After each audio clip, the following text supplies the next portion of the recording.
Hi, my name is Lariah Prince, and this will be my opposition reply for the motion. This House believes that publishers have a moral obligation to refuse to distribute deeply offensive literature. I go to Northland Christian School, and I am a rising junior. But before I start my speech, I would like to say the three main arguments made by both proposition and opposition in the debate. First, for prop, they said three main things here. First, that offensive literature causes real societal harm, things like normalizing hate, discrimination, and harmful beliefs. Second, that publishers have moral responsibilities since they are not neutral distributors because they choose what to publish and profit from it. They have ethical obligations regarding the content they distribute.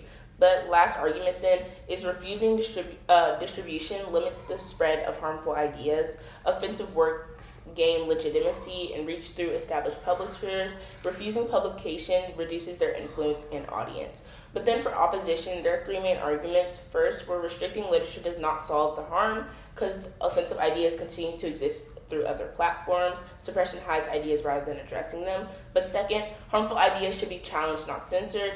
Open discussion allows society to criticize and reject bad ideas.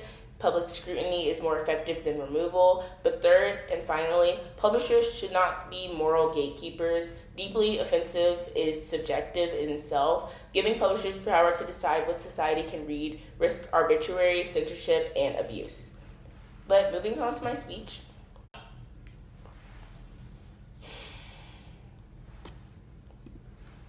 Throughout history, some of the most important social and political changes began with ideas that many people found offensive. The moment we gave publishers the power to decide what ideas deserve an audience, we risk limiting the very conversations that help society grow in the first place. For these reasons, you must continue opposing easy speech, two voter issues to close off opposition's bench. But for that first voter issue, free expression, what does proposition's world look like? In their best case scenario, publishers refuse to distribute deeply offensive literature, reducing the visibility of harmful ideas and limiting some potential harm. But what did our world look like? Offensive ideas remain available, but society can openly engage with, challenge, and reject these ideas through public discourse. We thought that on our side, we gave this accountability that proposition could never uphold. Let's take both sides on their highest ground then. Even if we granted proposition that some offensive literature caused harm, they never proved that refusing distribution actually solves that problem. These ideas continue to exist through the internet, social media, speeches, and countless other platforms. By contrast, our world directly confronts harmful beliefs, allowing people to expose the flaws and actually reject those ideas. Let's take both sides on their lowest ground then.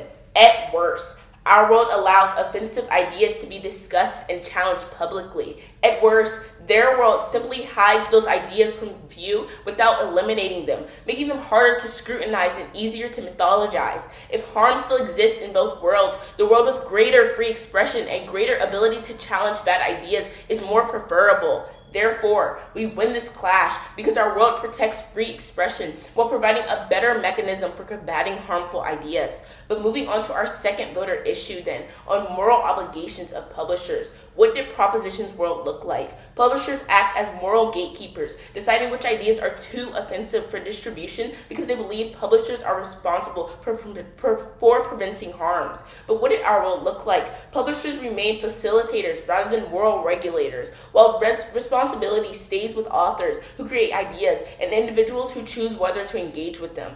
But let's take both sides on their highest ground again. Even if we granted proposition that publishers profit from literature and therefore have some moral responsibility, they never justified why publishers should be the primary burden of solving social harm. The people most responsible are the authors creating those ideas and the readers choosing to whether to accept them or not.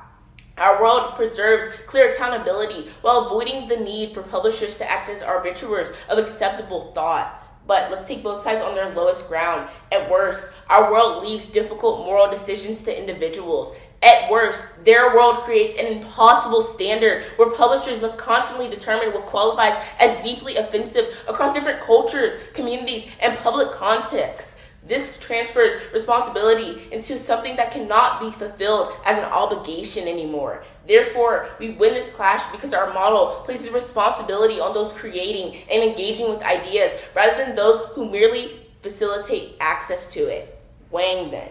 Even if some offensive literature caused harm, proposition never proved why publishers should bear the burden of solving that harm. When we compare both worlds, our side is more preferable because we protected free expression, preserved individual agency, and placed accountability on the people actually responsible for these ideas. But for these reasons and so many more, you have to continue opposing.